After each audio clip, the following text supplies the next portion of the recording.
Hello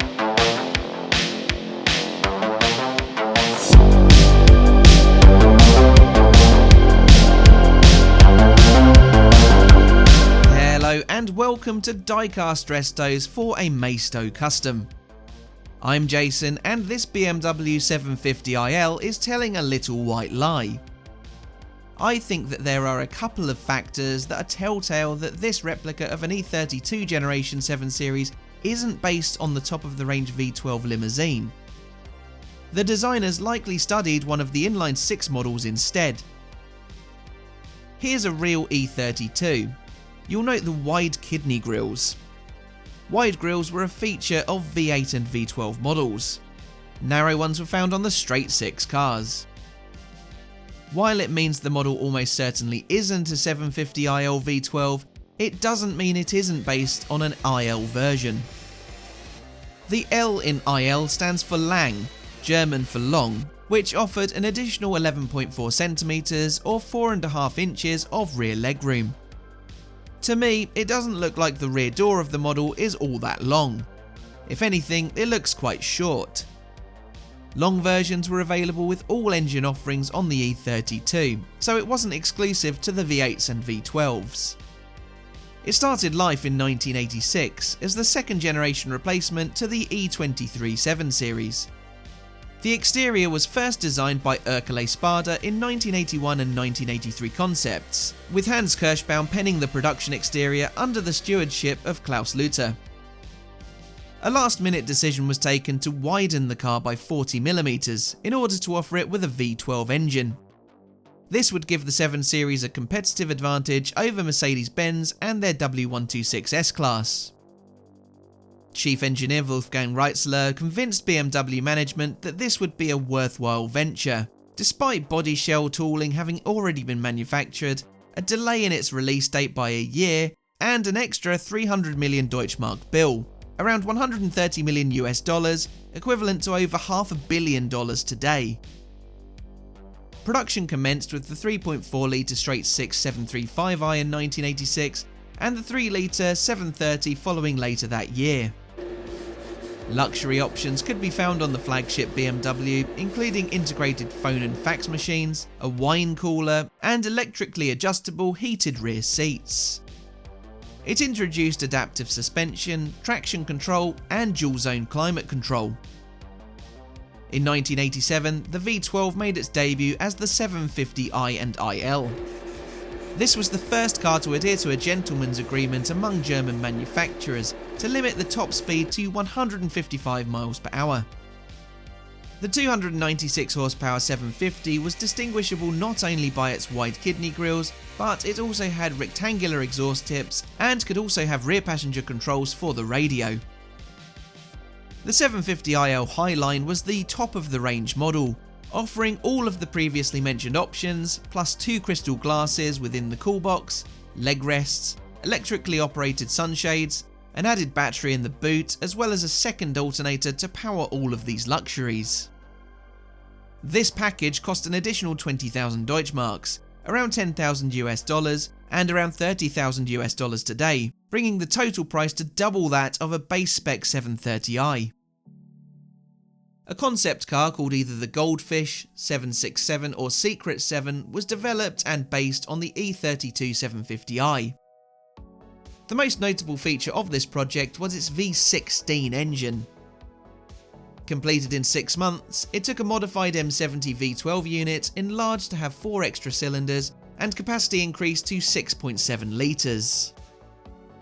Performance was achieved by utilising a Bosch DME engine management system, treating the engine as 2 straight 8s bolted together. Power output on the Goldfish was 408 horsepower, with 461 pound-foot of torque. The car took a 6-speed manual transmission, which was later used in the E31 8 Series. The cooling system was located in the boots, meaning fiberglass gills and scoops needed to be fabricated to feed into the rear. There was no room at the front due to the sheer volume of the V16 engine. A custom-made valance at the rear allowed air to be expelled, reducing the size of the tail lights in the process. Despite its huge engine and additional cooling, the Goldfish weighed just 60 kilos or 132 pounds more than the 750i it was based on. It could achieve a claimed 175 miles per hour and could reach 62 miles per hour in 6 seconds. It would never see production, though the engine was trialled in the then current Bentley Mulsanne as an upgrade over its turbocharged V8. Unlike the Goldfish, the radiator and ancillaries still managed to fit into the engine bay. There were some performance E32s built by tuning company Alpina. The B11 3.5 took the 735i and increased power output to 251 horsepower. This was over the standard 208 or later 217 horsepower, while the B12 5 litre was based on 750i and IL models. This increased power output by 50 horsepower, taking the V12 from 295 to 345 horsepower. 332 B11 3.5s and 305 B12 5 litres were built. In 1991, BMW began production of its first V8 engine since 1962. This was introduced in the E32 alongside the E34 5 Series. A 4-litre version powered the new 740i and IL models, and a 3-litre version was sold in parallel with the straight-six 730i and IL models. Both of the V8s were coupled to a 5-speed ZF automatic transmission. Alpina produced a very small run of 740i based performance models in 1993 and 1994, just 7 in fact. These few made 311 horsepower compared to the 282 of the standard car. The E32 7 Series saw sales of over 311,000 units in 8 years of production. It proved to be a success, as its successor, the E38 7 Series, was very much an evolution on the E32. For me, the styling is what really makes this car. Those distinctive quad headlamps are unmistakably 1980s BMW, alongside the iconic Hofmeister kink. The rear is large, and that wide grille on the V8 and V12 is very imposing indeed. It's a shame that the designers at Maisto, or MC Toy at the time, didn't accurately capture the wider grille, though I suspect it was a simple oversight that was never really picked up. Unfortunately, there isn't too much I can tell you about the casting and its history. There isn't currently a compendium of information on MC Toy and Maisto specifics, but I can tell you with certainty that this casting straddled the company's renaming in the early 1990s. From a quick image search, I think the BMW came out in about 3 different colours: black, gold and silver. While mine had black trim to the door guards and trim lines, the black car had this in silver, which I don't think looked all that smart. The silver car also carried black trim. So what I've set out to do on this model is repaint it in an authentic shade and then improve on its factory detailing.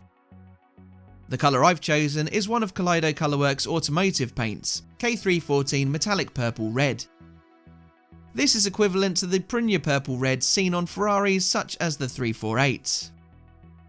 I thought that this was quite similar to BMW's Burgundy or Calypso Rot metallic colours applied to the E32.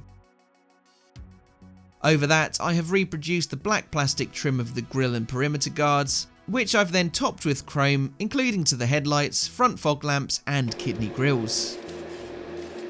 At the back, I used the chrome as a base for the taillight colour, but mistakenly coloured over them before a clear coat. While the result is lovely and shiny, it does mean that the colours will run and fade on the clusters. But that's easily rectified with another dose of Sharpie.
It's now time to reassemble this casting. It's one of the few offerings from the MC Toy era not to be a direct copy of a Matchbox model. As such, it is remarkably well put together for a pioneering casting. The transparency is detailed, as is the plastic interior moulding. What I like though is that while it has a plastic base, it has two solid rivet posts, and all of the exterior detailing is cast in rather than additional plastic attachments. Here's how the Maisto BMW 750iL was looking. This 7 Series isn't quite an accurate representation of the top of the line 750iL, rather one of its 6-cylinder brethren thanks to that giveaway narrow kidney grille. I also don't think it's the L-long wheelbase version. That rear door is just a bit too short in my view. But despite those shortcomings, this model possesses plenty of cast detail waiting to be highlighted. I love this new colour. Big BMWs of the late 80s and early 90s really suit their more burgundy shades, and when teamed with Creative 164 BBS mesh wheels, it looks completely of its time. I've had to lower the car a fair bit due to the very soft suspension setup it originally had, and I think the stance now looks great. I've tickled it with the extra trim detailing that this casting was really crying out for. Inside, I added a touch of walnut trim to the dashboard and centre console to really finish it off. What do you make of my custom efforts? Leave your thoughts down in the comments, and make sure you leave a like if you enjoyed this video.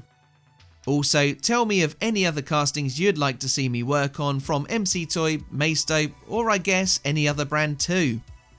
If you haven't yet, please do consider subscribing, but all that leaves me to say is thanks for watching, and I'll see you again for the next one. Bye for now.